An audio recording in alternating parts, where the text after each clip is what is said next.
Everyone. Thank you for coming along. I'm sorry to break into your half-term break. Being First Minister of Scotland is, in my admittedly biased opinion, the very best job in the world. It is a privilege beyond measure, one that has sustained and inspired me in good times and through the toughest hours of my toughest days. I am proud to stand here as the first female and longest serving incumbent of this office. And I'm very proud of what has been achieved in the years I've been in Bute House. However, since my very first moments in the job, I have believed that part of serving well would be to know, almost instinctively, when the time is right to make way for someone else.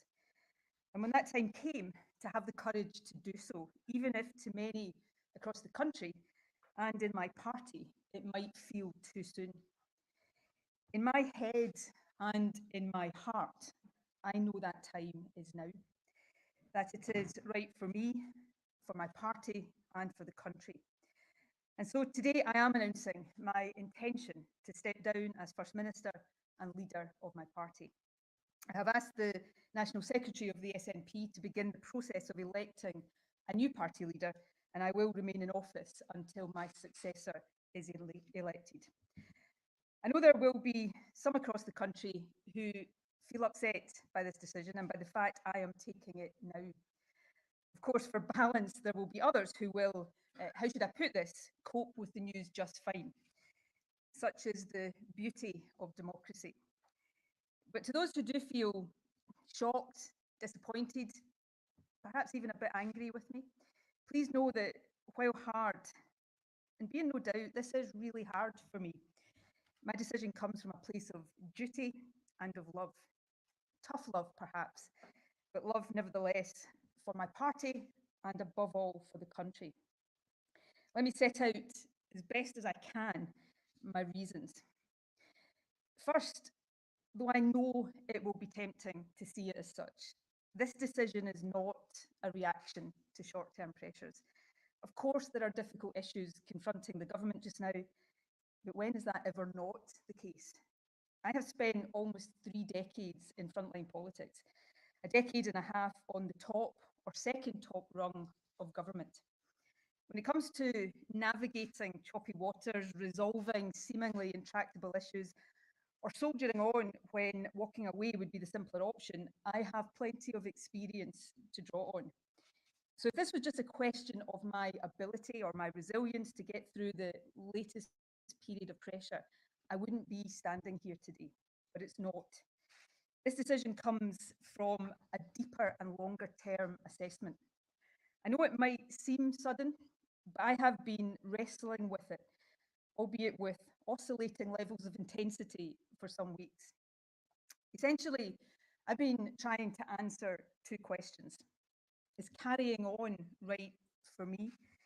And more importantly, is me carrying on right for the country, for my party, and for the independence cause I have devoted my life to? I understand why some will automatically answer yes to that second question. But in truth, I have been having to work harder in recent times to convince myself that the answer to either of them, when examined deeply, is yes. And I've reached the difficult conclusion that it's not. The questions are inextricably linked, but let me try to take them in turn. I've been First Minister for over 8 years, and I was Deputy First Minister for the best part of 8 years before that. These jobs are a privilege, but they are also rightly hard, and especially in the case of First Minister, relentlessly so. Now, to be clear, I'm not expecting violins here, but I am a human being as well as a politician. When I entered government in 2007, my niece and youngest nephew were babies, just months old. As I stepped down, they are about to celebrate their 17th birthdays. Now that I think about it, that's exactly the age to be horrified at the thought of your auntie suddenly having more time for you. My point is this: giving absolutely everything of yourself to this job is the only way to do it. The country deserves nothing less. But in truth, that can only be done by anyone for so long. For me, it is now in danger of becoming too long. A First Minister is never off duty, particularly in this day and age. There is virtually no privacy. Even ordinary stuff that most people take for granted, like going for a coffee with friends or for a walk on your own, becomes very difficult. And the nature and form of modern political discourse means that there is a much greater intensity, dare I say it, brutality to life as a politician than in years gone by. All in all, and actually for a long time without it being apparent, it takes its toll on you and on those around you. And if that is true in the best of times, it has been more so in recent years. Leading this country through the COVID pandemic is by far the toughest thing I've done. It may well be the toughest thing I ever do. I certainly hope so.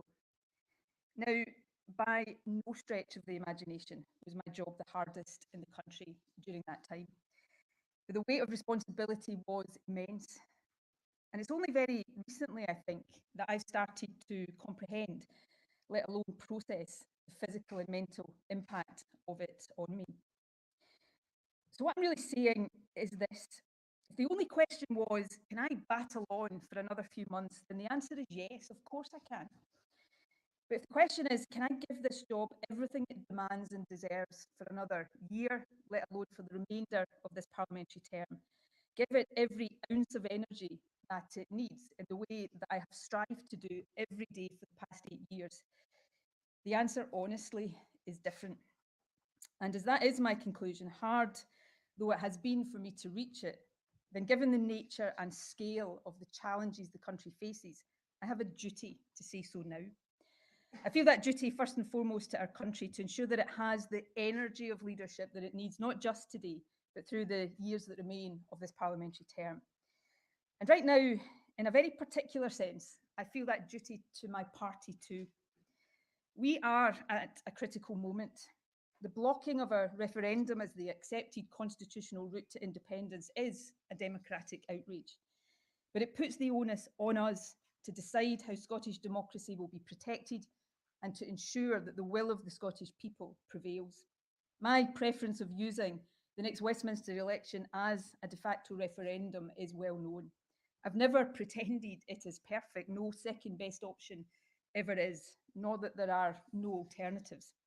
That is why I've always been clear that the decision must be taken by the SNP collectively, not by me alone. But I know my party well enough to understand that my view as leader would carry enormous, probably decisive weight when our conference meets next month. And I cannot, in good conscience, ask the party to choose an option based on my judgment, whilst not being convinced that I'm as a leader to see it through. But free the SNP to choose the path it believes to be the right one, without worrying about the perceived implications for my leadership, and in the knowledge that a new leader will steer us, I believe, successfully on that path. Now, there are two further reflections that have weighed in my decision. These, I suppose, are more about our political culture and the nature and impact of the dominance and longevity that come from success in politics. And the first, I hope my party will take heart from. One of the difficulties in coming to terms with this decision is that I am confident that I can and would lead the SNP to further electoral success. We remain by far the most trusted party in Scotland. And while for every person in Scotland who loves me, there is another who, let's say, might not be quite so enthusiastic, we are firmly on course to win the next election, while our opponents remain adrift. But the longer any leader is in office, the more opinions about them become fixed and very hard to change. And that matters. Individuals come and go, But I am firmly of the view that there is now majority support for independence in Scotland.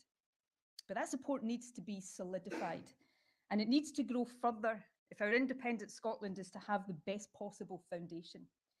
To achieve that, we must reach across the divide in Scottish politics.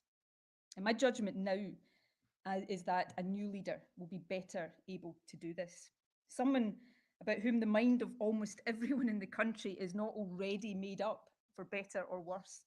Someone who is not subject to quite the same polarised opinions, fair or unfair, as I now am. The good news, as the country will now get to see more clearly perhaps, is that the SNP is full of talented individuals more than up to that task. My second reflection is related. I feel more and more each day now that the fixed opinions people increasingly have about me, as I say, some fair, others little more than caricature, are being used as barriers to reasoned debate in our country. Statements and decisions that should not be controversial at all quickly become so. Issues that are controversial end up almost irrationally so. Too often I see issues presented and as a result viewed not on their own merits, but through the prism of what I think and what people think about me. I've always been of the belief that no one individual should be dominant in any system for too long. But while it's easy to hold that view in the abstract, it is much harder to live by it.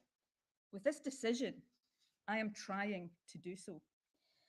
Indeed, if all parties were to take this opportunity to depolarize public debate just a bit, to focus more on issues than on personalities, and to reset the tone and the tenor of our discourse, then this decision, right for me and I believe in my party and the country, might also prove to be good for our politics. I certainly live in hope. Now, a couple of final points before I take a few questions. While I am stepping down from leadership, I am not leaving politics. There are many issues I care deeply about and hope to champion in future. One of these is the promise, the national mission so close to my heart to improve the life chances of care experienced young people and ensure they grow up nurtured and loved. My commitment to these young people will be lifelong.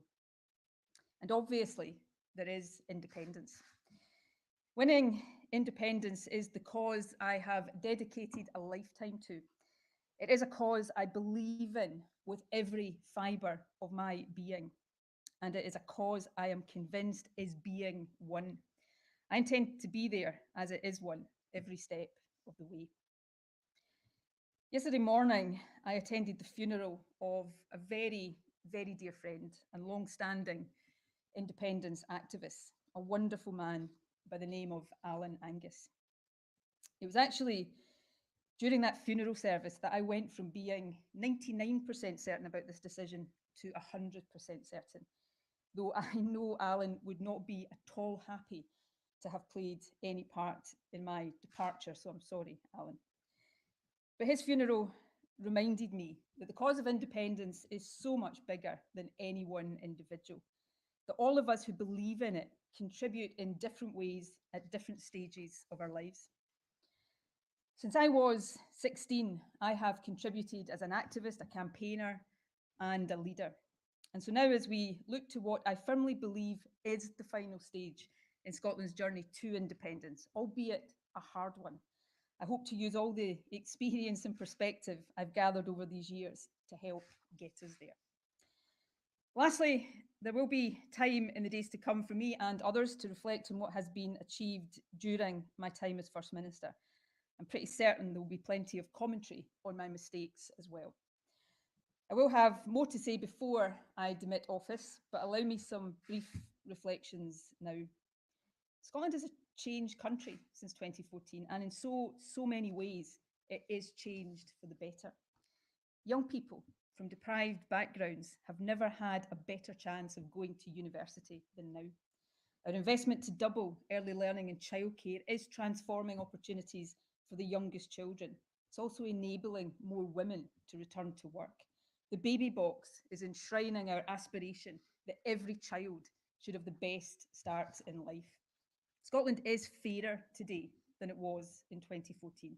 We have a more progressive approach to taxation and a new social security system with the Scottish Child Payment at its heart.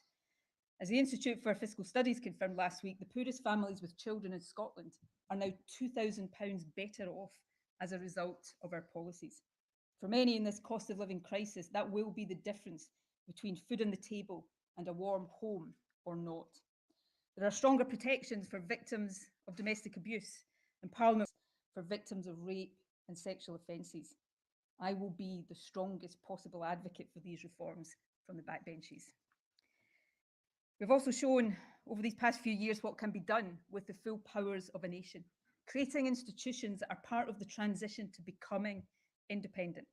New tax and social security agencies, a network of trade hubs across the world, and a state-owned investment bank ready to help the country reap the industrial benefits of our vast renewable resources.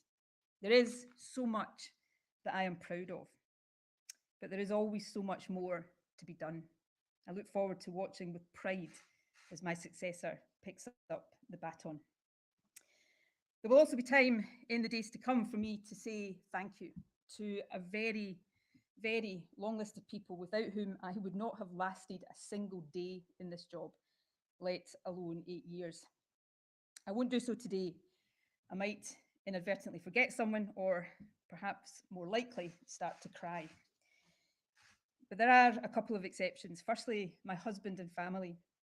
Few people understand the price families of politicians pay for the jobs we choose to do.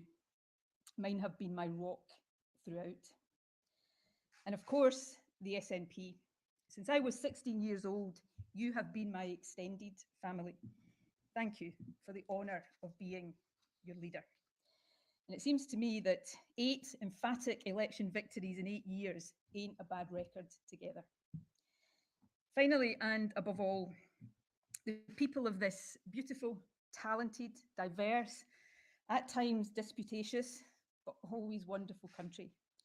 We faced the toughest of times together. I did everything I could to guide us through that time, often from my very familiar podium in St Andrew's House. In return, I was sustained through that period by a wave of support from you that I will remember and value for the rest of my life.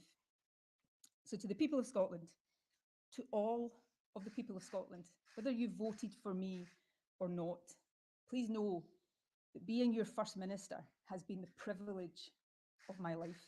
Nothing, absolutely nothing I do in future will ever come anywhere close. Thank you from the very bottom of my heart. And with that, I will take a few questions.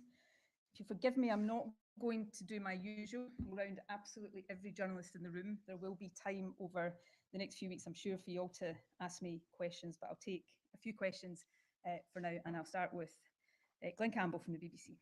First Minister, if you can't lead Scotland to independence, First Minister, if you can't lead Scotland to independence, who, if anyone, can?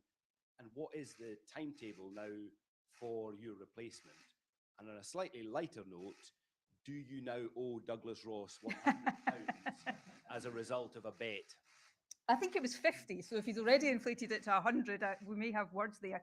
I will let Mr Ross have the bet. My party will keep winning the elections.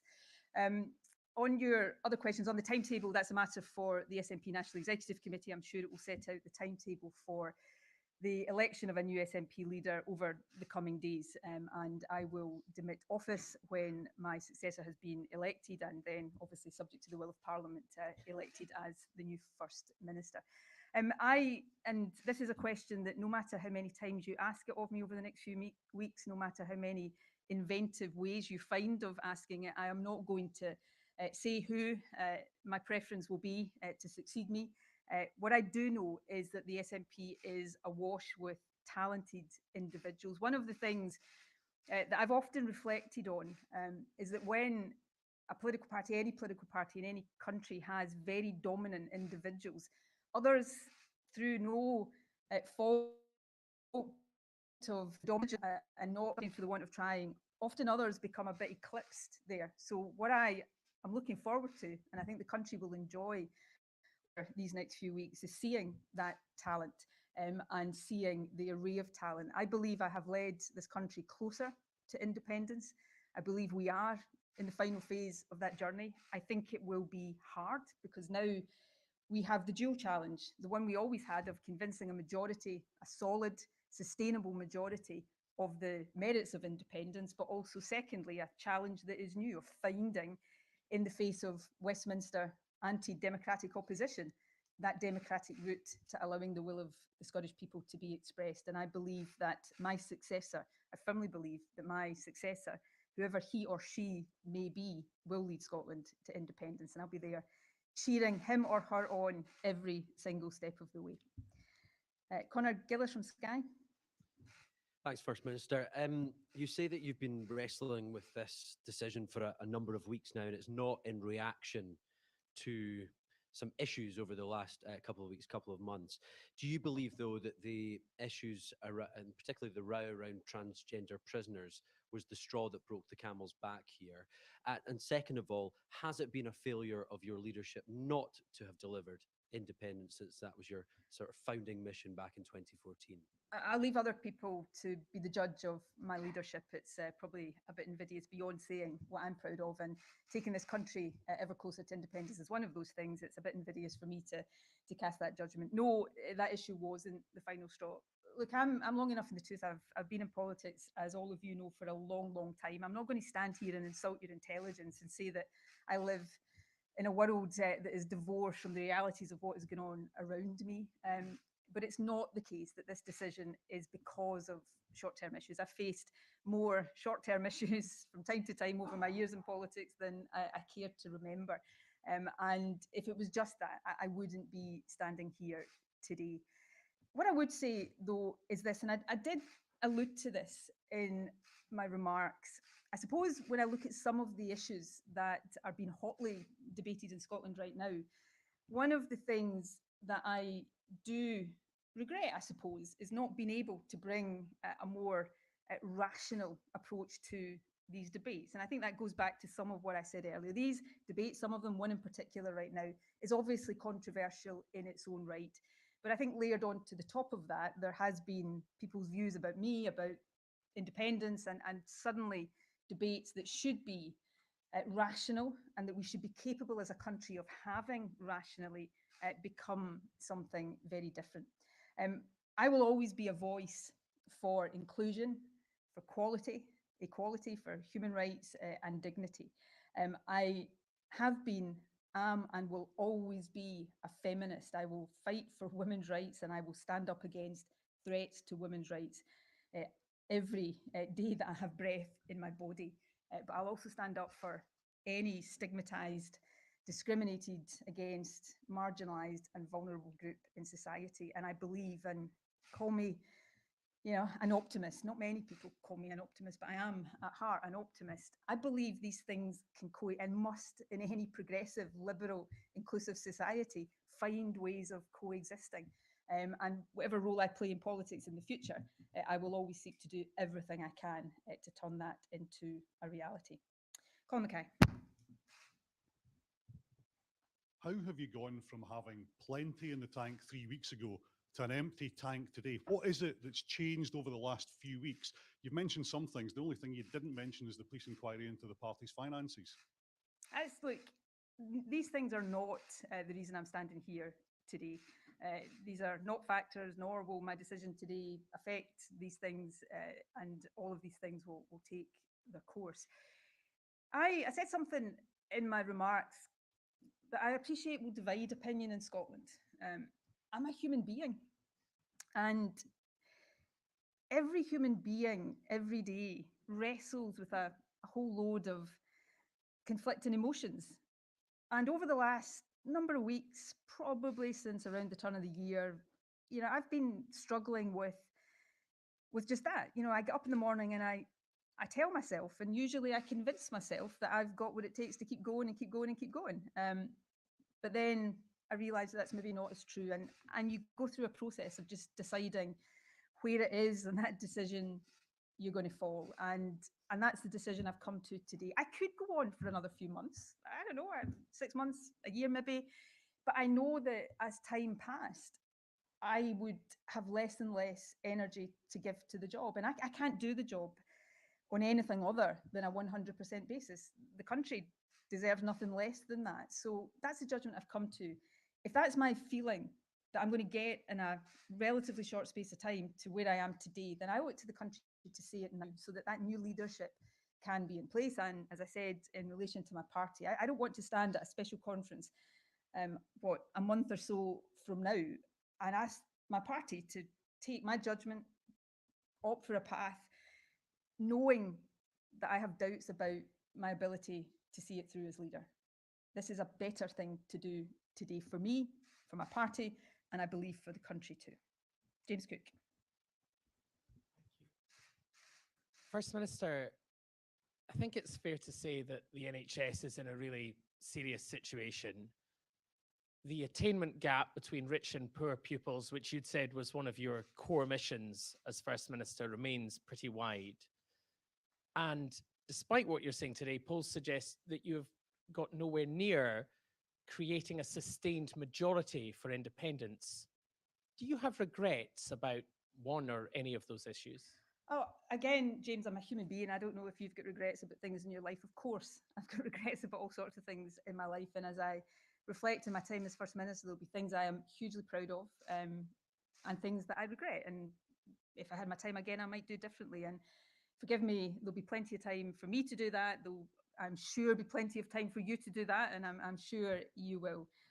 So yeah, but I'm proud of my time as First Minister.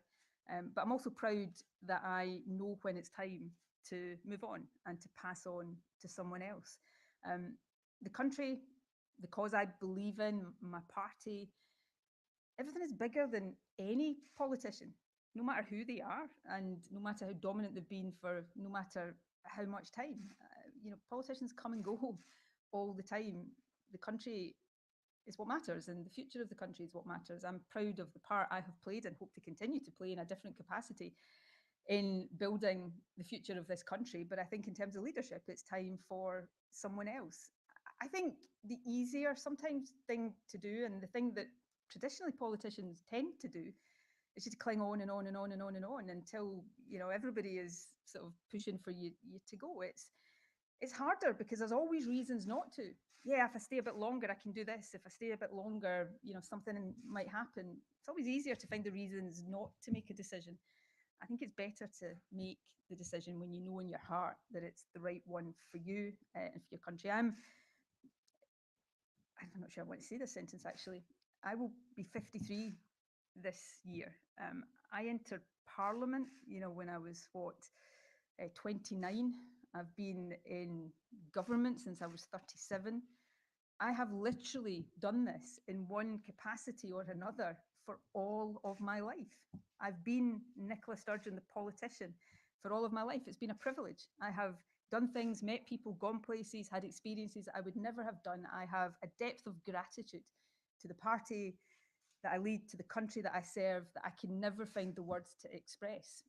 But having reached this stage in my life, maybe I want to spend a bit of time on Nicola Sturgeon, the person, the human being, and contribute differently. And does that sound in some ways selfish? I hope it doesn't, because I have given and will, in whatever way I can, continue to give everything I can in service to this country. But I need for me, and I think it's right for the country to do that in a different way in the future. And that is what I'm seeking to. And the more I talk, the more convinced I am that this is the right decision for me.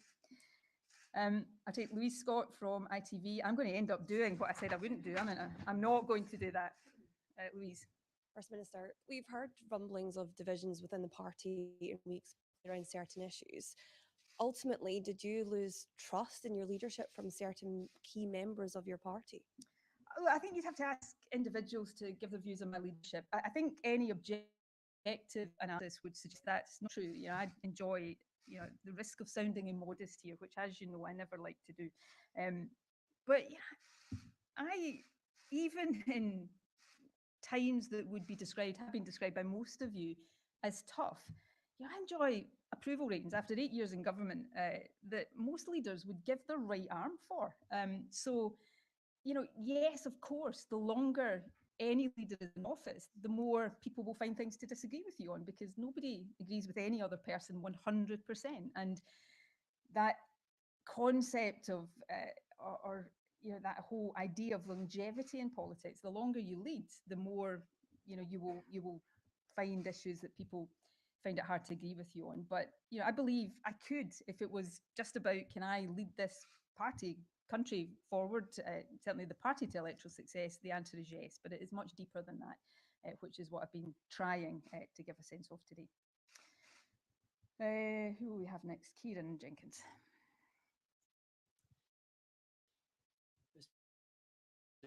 You said a record, didn't you? You remember saying that in the context of the education attainment gap between the best and the worst off pupils. Now is surely the time to do that. Do you think you failed those young people? No, I don't. You made a promise, you didn't deliver it. The NHS is in a pretty perilous state. Drugs deaths have been catastrophic. When you look back, do you wish it were different, that you could have been more successful in those areas in which you've had complete or considerable control? Well, I'll refer back to a question one of your colleagues asked me about, you know, anybody taking stock of the things they're proud of, the things they wish they could turn the clock back and do differently, and I'll do that. And you know, you use the terms judge me. One thing I can be absolutely certain of is people will judge me. There's been no shortage of judgments on me and, you know, what I've done or not done in office, and I'm pretty certain that will continue. But if you take young people, today, and I remember, possibly including by you, but certainly by plenty in this room, being challenged on this when I became First Minister, about the attainment gap in access to university. Today, we're on track to close that. If you're a young person from a deprived background or a background like the one I come from, you've got a better chance than you've ever had before of going to university. At the other end of the education system, that fundamental investment in expansion, doubling early years childcare and education is transformational. Effects won't be seen immediately, but the effects that will have as children go through the school system are considerable. The NHS everywhere, health services are under pressure. This country is the only one in the UK that has not faced industrial action in our health service because of our approach to working with those in the service together in partnership to tackle these challenges, and that will continue. So on a whole range of these things, I'll have plenty of time to reflect at greater length, and I'm pretty certain all of you will reflect at length. But one thing is for sure, there will be no shortage of judgment on me and my time as First Minister. Right, I'm going to take a couple more, and Alan Smith from Bauer is the next one. Thank you, First Minister. You spoke about this has been something you've been thinking about a matter of weeks and not in response to short-term pressures, but at what point did you start to consider it? Was there a particular moment those weeks ago, and who did you have conversations with at that time about whether or not this is the right decision to take? I've been thinking about it. I used the term in my remarks with oscillating intent, and that's true. You know, there are some days, you know, I wouldn't have thought about it at all because frankly, too much else, and then other times it's weighed more heavily. I don't know, you know, possibly a couple of weeks ago it just started to crystallize a bit more, but inevitably, again, here's the human thing, it always takes you a bit of time, I think, to between the point where probably deep down inside you've made a decision and being able to actually admit that to yourself before you even start telling other people. So I couldn't pinpoint the exact moment, except that sitting in the funeral service for Alan yesterday, surrounded by SNP members mourning somebody that, you know, 89 years old had campaigned all his life for independence, it did have that clarifying effect that, you know, stepping down as leader doesn't mean I stop contributing to the cause of independence. It doesn't mean you stop making a contribution. Everybody has their time. And I think in leadership, one of the hardest, but one of the most important things to do is know that time is up. In terms, I talked about it, obviously my close family, the small number of friends. You know, one of the things in leadership you really, really do learn is who your true friends are in life. And, you know, so if you're one of the small number who mainly because I wouldn't have been able to tell you without crying over the last 24 hours. I didn't phone, but texted this morning just before the news broke. Know you're one of those friends, and thank you for all your support. And Neil Pooran from PA. Thanks, First Minister. First of all, can you just confirm if you'll be staying on as an MSP and what kind of issues you'll be campaigning on as an MSP? And also, will the cooperation agreement with the Scottish Green Party need to be renegotiated now if you as First Minister are no longer in that role? The cooperation agreement stands. I'm not going to try to dictate anything or at this stage, certainly not now and hopefully not ever, start to issue unsolicited advice to my successor. I know from experience that's not always something that is welcome. Don't report that bit. But you know, I think the cooperation agreement with the Greens has been a thoroughly good thing for the government, for the country, and I would hope to see that continue. Your first question, which oh yes, I do intend to remain in Parliament. I hope to stay in Parliament till, I intend to stay in Parliament till certainly the next election, and you know, like all MSPs, take a decision about beyond that, near the time of the next election. You know, the other body of people, I suppose, that I want to thank, and was hesitant in doing it today in case I started to cry, are my constituents who have supported me through thick and thin, put their trust in me time and again. My constituency party, what was Glasgow Govan, now Glasgow Southside, that have literally been by my side since 1995, and I look forward to continuing to serve my constituency to the best of my ability. I've given some indication of the kind of issues I'll want to be a voice on. There's some very important reform to the criminal justice system coming forward, I know, around improving access to justice for victims of sexual offences. They'll be controversial. Maybe they could be one of the first tests of a more depolarised political debate, but I will be the strongest, most strenuous advocate for these reforms. Young people, care experienced young people, I certainly will continue to champion that cause. It's one that got under my skin and into my heart in a way that few other issues did over my time as First Minister. And yeah, beyond that, we will see. I'm looking forward to new opportunities, new challenges, and just a new way of living life. And perhaps, and above all else, that's what I'm most looking forward to, just a different way of living life, catching up with the people, the friends that I've not had much opportunity to spend time with. But watch this space, there's plenty more to come. Right, with that, I'm going to depart from now. Have you been, or do you expect to be interviewed by the police who are looking into? I'm not going to discuss an ongoing police investigation. I wouldn't do that on any issue, and I'm not going to do it now. Thank you.